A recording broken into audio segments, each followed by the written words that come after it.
वसंत ऋतु में ही हमें सर्दी खांसी जुकाम की समस्या क्यों होती है? आयुर्वेद में वसंत ऋतु को क्यों कफ दोष कारक बोला गया है?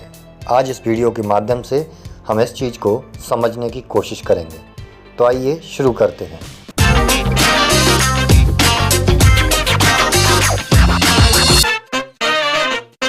सर्दियों के मौसम में जो भी हमने खाया पिया हुआ होता है वो हमारी बॉडी में कफ दोष के रूप में संचित होने लगता है। यानी कि हमने जो मिष्ठान्न खाए हुए होते हैं, हमारी सर्दियों के मौसम में हैवी डाइट होती है, गुरु भोजन हम ज़्यादातर करते हैं, वो गुरु भोजन हमारी बॉडी में कफ दोष के रूप में संचित होने लगता है।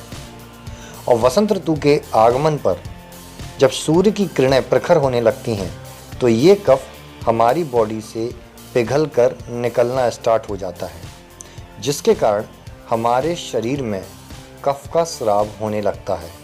और यही कफ का स्राव हमारी बॉडी से बाहर निकलता है ताकि हमारे शरीर की शुद्धि हो सके।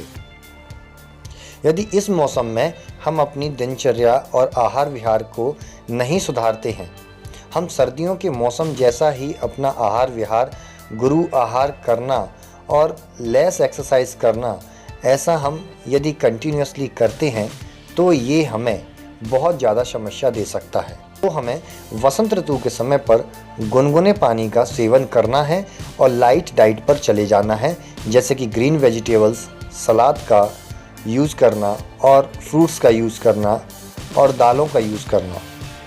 आलू, बैगन, घी ऐसी चीज़ों का उपयोग कम से कम करना हमें इस ऋतु में चाहिए, ताकि हम अपनी इम्यूनिटी पावर को वीक होने से बचा सकें और अपने शरीर की शुद्धि होने में हेल्प कर सकें।